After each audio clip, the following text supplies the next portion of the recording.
What is going on, FA Nation? Justin Fensterman and James Grande here on fantasyalarm.com, and it's time to talk some DFS NBA. And what do you get with an 11-game slate? Even though we've had our rest since All-Star break for the most part, play resumed last night. Half the world all of a sudden injured on the first big slate of the day, Grande. This is what happens when you put us on an 11-game slate.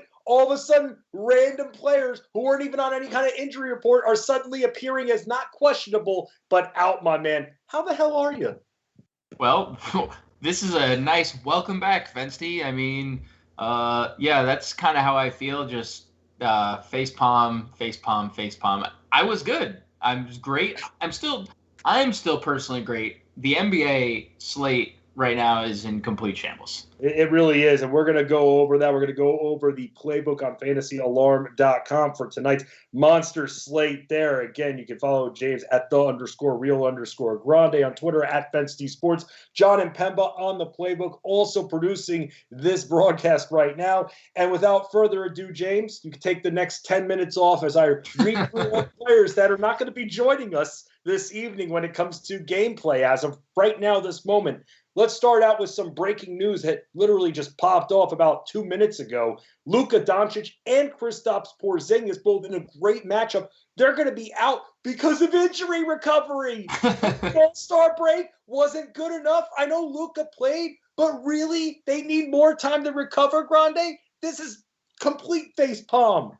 I mean, Luka was looking a little chunky during the All-Star break. I don't know. One game, he might be a little winded there, Fensty, so I don't know. Yeah, very strange. So no Luka, no Kristaps Porzingis. Now let's get to other players. Joel Embiid, Ben Simmons will both be out because of COVID reasons, going back towards right by that All-Star game. Pascal Siakam, Fred VanVleet, OG Anunoby of the Raptors will all still be out because they're in COVID health protocol. Bam Adebayo has a knee injury. He is going to miss tonight's game. Christian Wood is still out. Same with CJ McCollum. Malik Beasley, still suspended. Evan Fournier is out. Darius Baisley is out. Just found out that news right there. D'Angelo Russell is still out. Derrick Rose still in the COVID protocols. He is out. Blake Griffin not ready to make his Nets debut. He is out. Cole Anthony still out with a ribs injury. Mitchell Robinson is out. Daniel House Jr. is out. Yusuf Nurkic is still out. Cam Reddish is out. Hamidou Diallo is still out. Hassan Whiteside out. Jordan McLaughlin is out. James Ennis is out. Cameron Johnson is out, J.J. Redick is out, and Timothy Luwawu-Cabarrot is out. Well, those are the people, Grande, that are just out. Let's get to the questionables as of right now. Devin Booker, questionable with a knee. John Wall just coming out, questionable with the knee in a fantastic matchup. Aaron Gordon, questionable with an ankle injury. Terrence Ross, questionable with the knee. Lauri Markkanen and Otto Porter are going to return, whether or not, Grande, and this is where I'll get your take, your Bulls. How limited do you think both will be tonight as they make their return to the court? I mean, Otto Porter's kind of been limited all year anyway. Like even when he's been active, like he's not playing big minutes. So he'll definitely be limited. I can't imagine more than 15, 20 minutes. So not really on our radar on an 11-game slate. And Markkanen hasn't played in quite some time either. So I expect them both to be limited, especially considering we're coming out of the break where the Bulls are at essentially full strength and they have a lot of depth. So they don't need to push Markkanen here. I don't think either of them should be on our radar unless we get word that they're not limited. And then in that case, that matchup is pretty intriguing. Yeah, soon enough, though, you're going to have to take advantage of both of these guys, especially Markkanen, before that price jumps up. Porter, you have a little bit more time and leeway. You won't be fully relying on him until he's fully back in stride. That could be 3 seasons from now, though. Markkanen, I'm going to be watching that price point.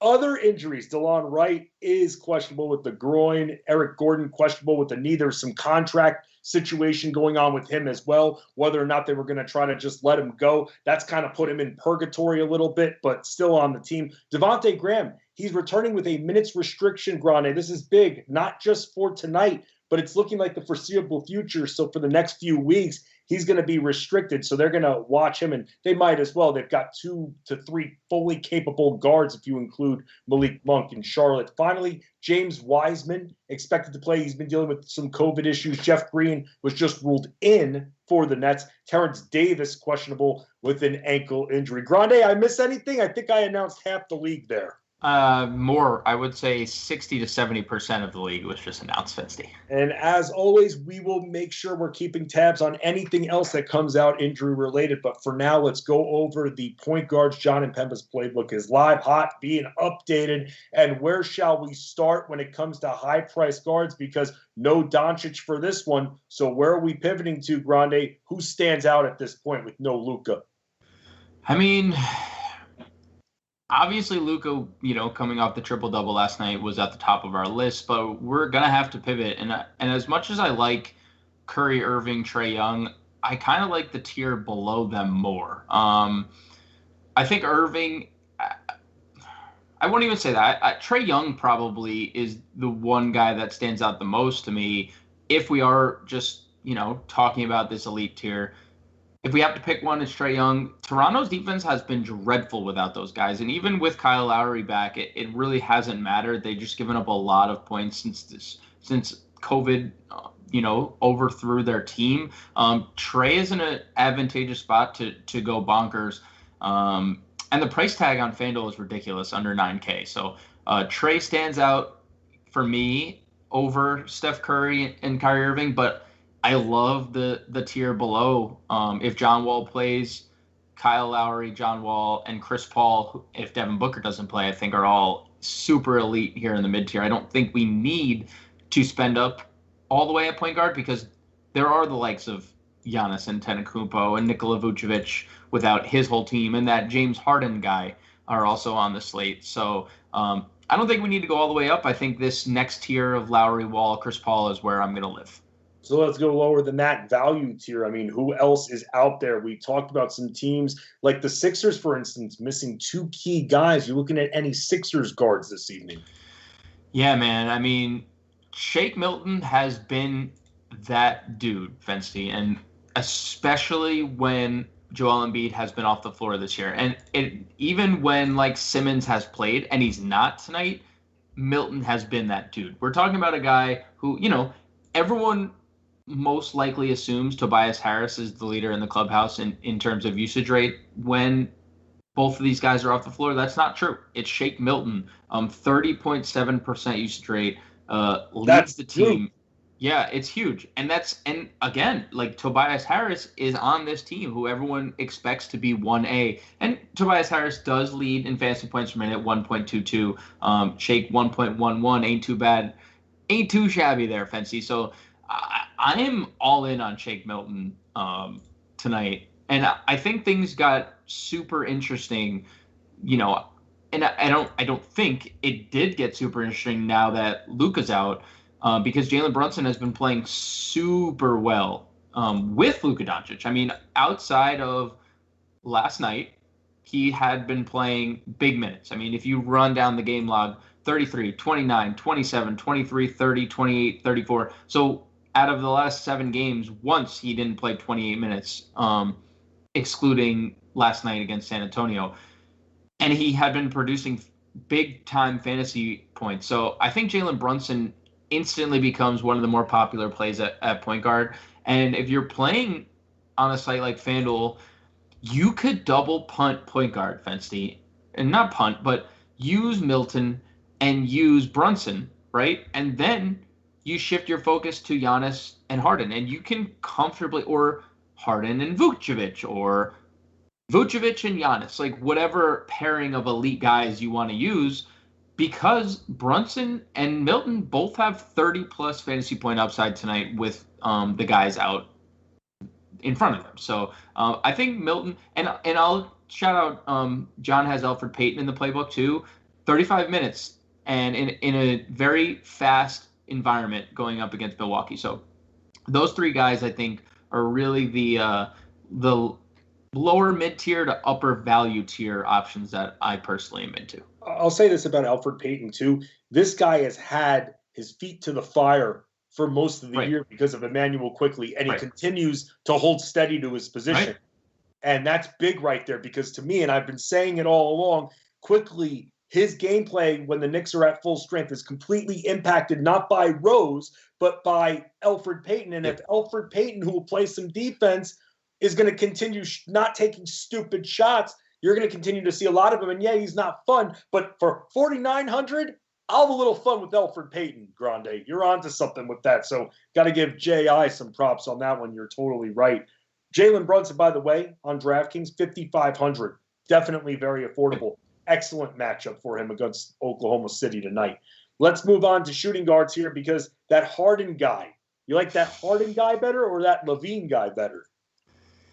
I mean, I generally will side with Harden as long as there's no Kevin Durant. As long as one of the three are out, whether it be Durant or Irving, I will tend to side with Harden. And I mean, look at the 2 games leading into the All-Star break, Betsy. We got 80-point triple-double against San Antonio. And then you know what?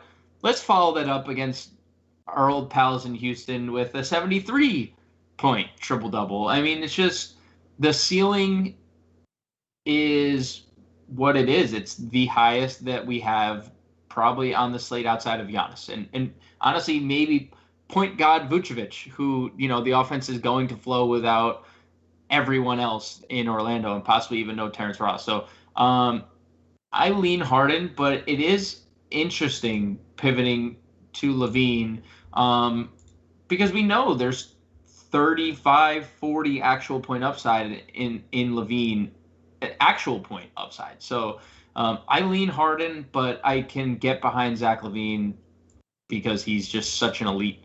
And he's not even just a scorer this year. Like, he's turned into a very well-rounded player. You can tell me if I'm stupid for asking this question, but LaVine's GPP value tonight, do you think maybe it's a little bit more appealing than in cash because, and I know he's very expensive, but a lot of people, especially those that are paying attention to us, know that they've got guys returning, might scare a lot of people off of LaVine. In fact, looking at our projected ownership numbers, it is scaring people off of. So when it comes to LaVine from a GPP standpoint, are you in on that or am I totally wrong on that? No, I think it's a great point, and it's something you want to do, and it's attacking elite players at low ownership. And I say it all the time, you don't often get Zach LaVine at sub 10% ownership.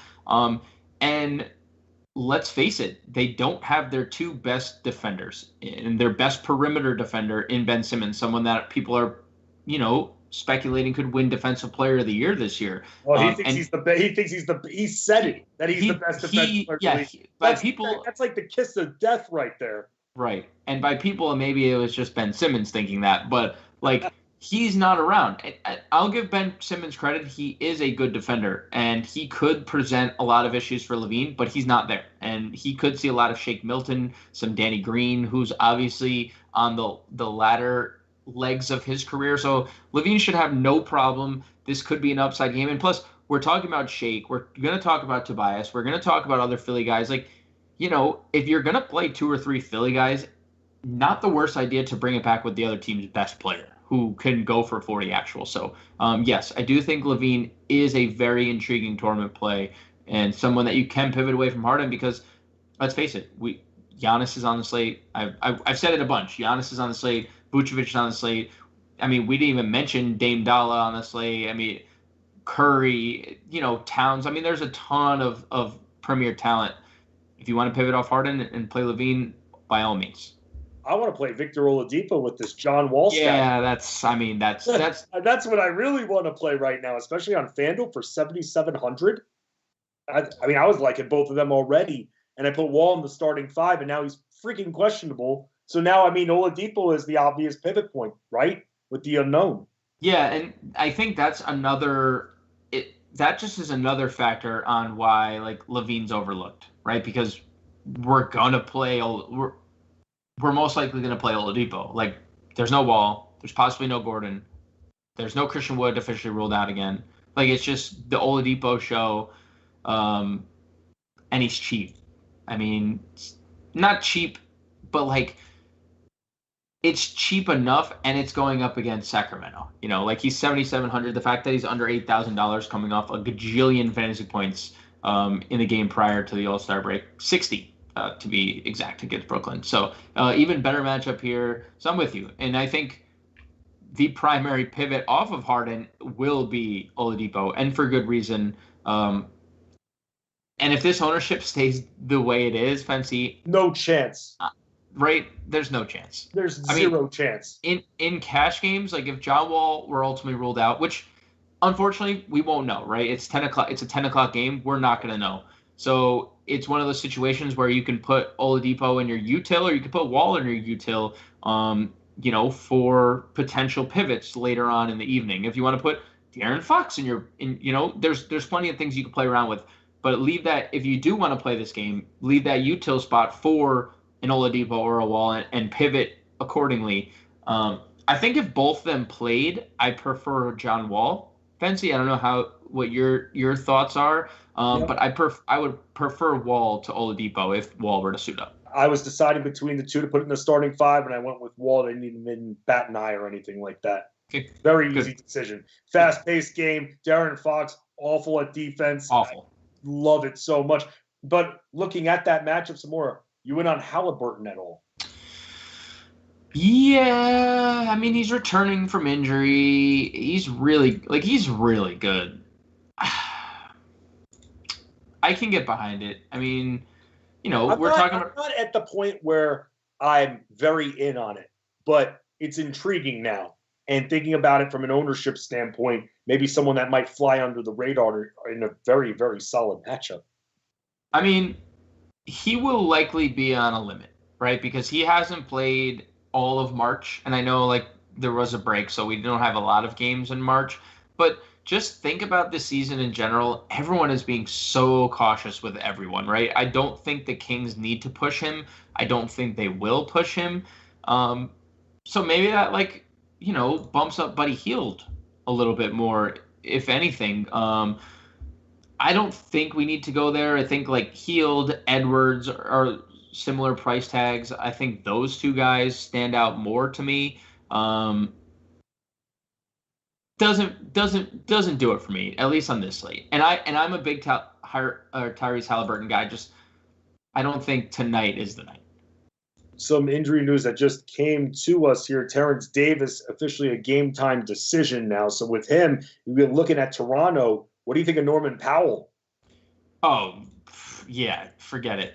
I mean, I still don't get why he's priced the way he is. Norman Powell 30% usage isn't good enough with those dudes off the floor. Yes.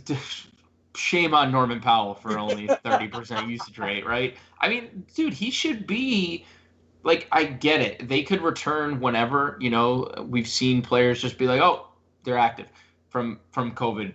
But he should be 8K to force us to at least think about it, because that would mean we need 40 fantasy points. Well, he's not 8K, and he's gotten for 39, 46, 39 the last 3 games. 25, 36, 30 actual points, playing monster minutes, and he gets Atlanta, right, with just nobody there to defend him. I don't see a way around not playing Norman Powell in cash, in tournaments, in freaking whatever, in showdown. You want to just get exposure just because Norman Powell, whatever you want, just play Norman Powell. It will be fruitful. I can't say enough good things about him tonight. And honestly, moving forward while these Toronto guys are out. Yeah, I mean, we'll have to see what happens with the Raptors players. But as for tonight, mid 7K, we like Norman Powell. Let's continue talking about the wings. Are you looking at anyone from the Clippers, either Paul George or Kawhi Leonard? Fancy quickly, we have breaking news. Terrence Ross, the Sauce, officially ruled out. So more Magic that are just Orlando is. Are you about to bring home the bacon? No James Ennis. No. Do I want to bring home the bacon? I mean, I love bacon, so I'm fine with that. I love bacon too, man. I think he's so cheap. He's $3,900, bro. Yeah, and Fancy 29, 31, 30 minutes the last 3 games. I think, honestly, someone we didn't mention that we could throw into that point guard tier, Michael Carter-Williams as well, is elite tonight, and he's been really good. After really poor play, the scoring is coming around, and we saw this from his rookie year on. Very good rebounder. I mean, he's huge for a point guard. and he's a good passer as well. He stuffs the box score. I think Carter Williams is close to a lock for cash, definitely in tournaments. And I do think Dwayne Bacon is in play. This just bumps my love for Vucevic. We'll get there, but and Aaron Gordon, we have not gotten a final on him. He was questionable going into tonight. Is questionable. Either way, though, like if he plays, but every little bit helps. And I mean, if I'm touting Dwayne Bacon of all people, right? I'd like as many players out of the way as possible. Of course, that's a great point. It's a great point. I definitely want if I am playing Dwayne Bacon, I definitely want Aaron Gordon out because we want shot attempts from Dwayne Bacon. We don't want 4, 9, 8. We want double digits because they'll be available. It's not just going to be Carter Williams and Vucevic shooting 40 times. There will be other shot attempts. I think Bacon's the third option. 3,900 is a good price. I do think I prioritize Carter Williams, though. Even though he's more expensive, he's been really good. I do think I would prioritize him. But back to your Clippers question. I do like Kawhi, and I can't believe he's 8,900 on DraftKings. I think that price stands out to me. I like them both, bro. I mean, yeah, I like them both too. The price is amazing too. Yep, I know. Under 8K, it's kind of crazy. And the Warriors have been pretty good defensively on the wings, and I think that's their length is giving people problems. Like Oubre and Wiggins are very lengthy to be shooting guard small forward. Like that presents a lot of issues for kind of like Paul George and Kawhi do on the flip side of this game, playing shooting guard small forward. So, but the price points stand out for guys that can give us 50 on any given night. So yes, huge pace up spot for the Clippers. Love Paul George, love Kawhi. I think both of them are elite at their price. I'd venture to say their values, Fensty, on FanDuel, like 7,800 for Paul George. Like that's a value. We're only looking for 38 fantasy points out of him. That's crazy. He can get that, and in a half. Yeah, the tempo I think will be up. I think he'll get that. I felt very good at it. I played Adam Ronis in a contest on Alarm After Hours last night, and that was my big pay up for the Thursday slate. Was Paul George one of my big pay ups? I liked it. And again, it's not even that much of a pay up under 8K, right. Sub 8K. You take advantage. Let's move on to the fours. We mentioned Giannis 1,000 times. Going up against the Knicks, Grande can score 10 points in a full 48-minute game on the Knicks front court at this point. So let's talk about some of the other options here. Zion, he's in the 9K range on both sites. We all know how weak Minnesota is at overall defense. You like the price point, or you staying away and maybe going with someone a little cheaper like Tatum, who's cheaper on FanDuel? I mean, like I keep not doubting Zion, but I keep kind of like, he's 9K. Like, can he exceed 5X? Well, he's been exceeding 5X. So, yeah, I mean, I think we can go there in an elite spot against Minnesota. I mean, the pace is going to be frantic. There's going to be no defense. The game total is tremendous.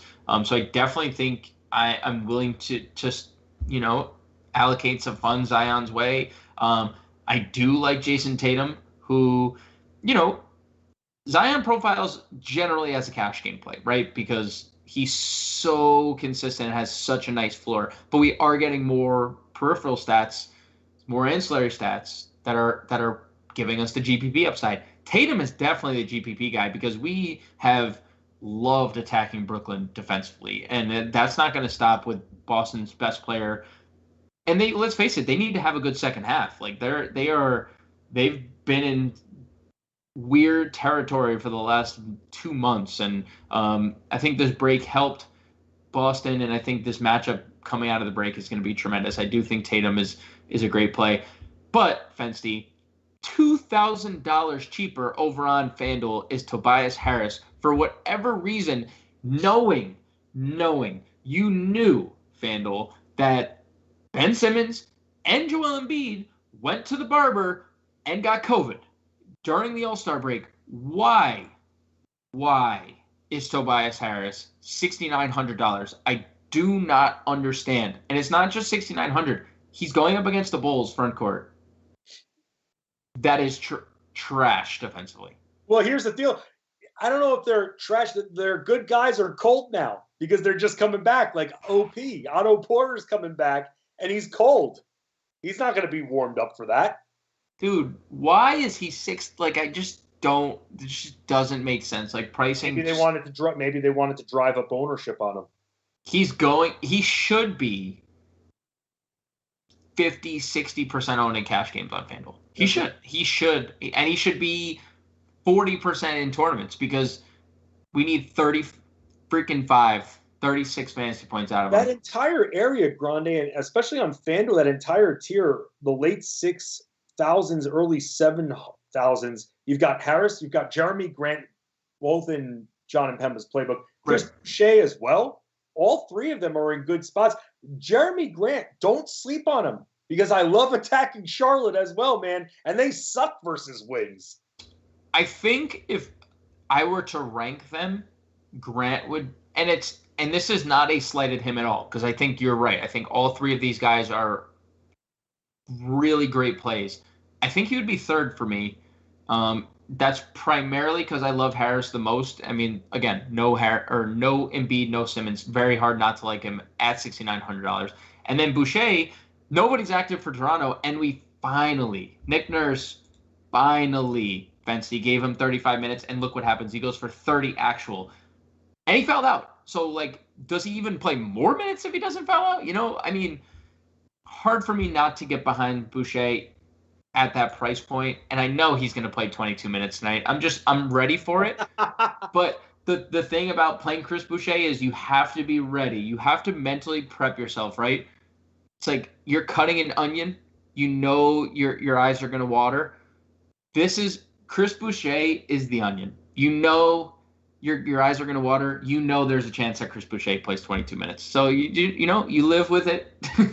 But it's so fruitful if he plays 30 minutes. Just please, Nick Nurse, please. I know the fact that we have to beg him is absolutely pathetic, and I think he needs thicker glasses if he can't see. The obvious Chris Boucher needs to play. Before we go over to centers, I can't leave forwards without bringing this up. We talked about the Mavs issues now with no Luka, no Porzingis. Any love for Hardaway or Josh Richardson at all from Dallas? Yeah, I've generally been more on the Josh Richardson train. I really hate Tim Hardaway's floor, and he was very good in that OKC game that Lucas at, and I shouldn't say very good, but he was 4,800. He gave us 28 fantasy points. It was hoorah, like great job. And it's the same matchup, so like you can go back to the well. I have generally gone Richardson's way. He's going to start. He's definitely going to play more minutes than Hardaway. Even Hardaway the other day without Luka or before the break, he only played 28 minutes. They weren't like, all right, we need to get Hardaway minutes. No, Richardson bumped up to 35, right. And he went to 32 fantasy points. So I lean Richardson's way. I'm with you on that too, because like you were saying, the scoring ceiling might be higher, but when it comes to the other categories, that's the lean to Richardson, and it's not even close to me. So I'm with you there. Moving over to centers, you've talked about Vucevic a lot, so I'm just going to put this one to bed. No Bam, and most of the Magic are out of this game at this point. All of them, I think. Vucevic is just going to play by himself. Yeah, so that's lock and load there. What about Clint Capela, though? Under 8K on DraftKings. He went for, 23 and 16 last time out versus Toronto? He's been playing in the 30s. Gives me some safety there. You liking him, or are you still all Vooch all the time? Well, I'm definitely all Vooch. I don't want to, but if I'm not playing Vucevic, Fancy, it's something you and I have talked ad nauseum about Clint Capela on this program, right? And there's always something that I tell you. I love playing Clint Capela when he's under $8,000 because I don't feel like there's enough value when he's north of 8K because we're getting in that range where I know he can give us 50, but I feel better about it when he's sometimes he doesn't play 30 minutes and sometimes the scoring isn't there. The rebounding is always going to be there, that we get it. And the blocks we get 2 per game, but it's a great spot. And like you said, he grabbed 16 rebounds and in just 28 minutes, he went for 23 and 16. So if he plays 30 here, it's elite. I still lean Vucevic's way. I mean, we've seen Vooch triple-double a couple times this year when he's been the guy. And that's the 70-point upside that I don't think Capela is going to get us unless he has one of those outlier 10 block games, which we've seen a couple times. But yeah, I mean, he's the clear-cut, like, next guy if you're moving away from Vucevic. I would even go out on a limb and say I like Capela more than Towns tonight for $2,000 cheaper. Like I would go Vucevic, Capela instead of Vucevic, Towns if I was ranking like this top tier at center. Yeah, by the way, some injury news just coming in on Marcus Smart making his return. He is going to be on a minutes restriction. They're saying 20 minutes or so, maybe a little bit more than that, slight uptick, but that's about it. They're going to be smart with him, pun intended there. And if you're smart and you're looking to spend down at that center spot, we've talked about the major injuries here. No Joel Embiid, so Dwight Howard's there. And then no Bam Adebayo. Kelly Olynyk going to be taking a lot more trays, Grande.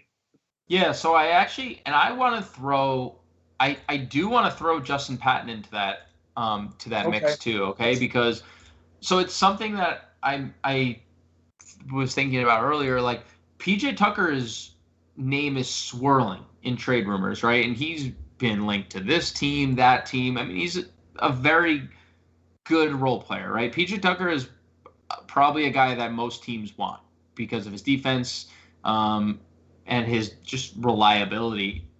I like the way that people and by the way that teams are sitting their players and resting their players and like Aldridge, like Blake, like all these guys who are, not going to play for their teams until they're moved, right? I don't know if we get that from PJ Tucker because he's so durable, but like the value is gone if he gets hurt, right? And they freaking asked for like Tyler Hero when they approached Miami about trading PJ Tucker. So like that's how they're valuing him. Like I could see a scenario where they are like, you know what, we don't want to risk him. Let's just play Justin Patton 30 minutes a game. He's played 32 and 26 the last two, and I love Kelly O and I love Dwight Howard as well. We've seen Dwight falter when they've decided, you know what, let's play Mike Scott or let's play Tony Bradley. We've seen Spoelstra's quick hook with Kelly O, where sometimes he doesn't even play fourth quarters or stretch of fourth quarters. Like if that game stays competitive, or that Vucevic guy puts Kelly O in deep waters and foul trouble. I mean, there's Justin Patton who is going to be guarding Rashawn Holmes, who's not much of like a threat to put Patton in foul trouble. So I just think if we're talking about Howard, Olynyk, I think there's an elite pivot, and I think it's Justin Patton. As much as I like the other two, I do lean Patton in tournaments. Howard and Olynyk, fine for cash, and if you do want to play him in tournaments, that's cool. But I'm kind of pivoting towards Patton in a lot of spots, thinking maybe this is the start of the rest that PJ Tucker gets until they do trade him for whoever. There are other options, Grande, and going small, they're going to learn, if they haven't already, that it's not going to work itself out. But that we can take advantage of that small price point, sub 5K for Justin Patton. Someone else, by the way, that you should watch out for, someone that is apparently not going to have any minutes restriction, and I wouldn't go after him tonight, but Bogdan Bogdanovic. Remember, no DeAndre Hunter, no Cam Reddish. This is someone that you're going to want to get on in a few easy matchups down the road, Grande. I'm just saying, no minutes restriction. We need that cheap value. You can follow James Grande on Twitter at @the_real_Grande. Follow me at Fenstee Sports. Get in the chat. Get those lineups set. 11 games to dominate. Let's do it. Good luck. Let's win.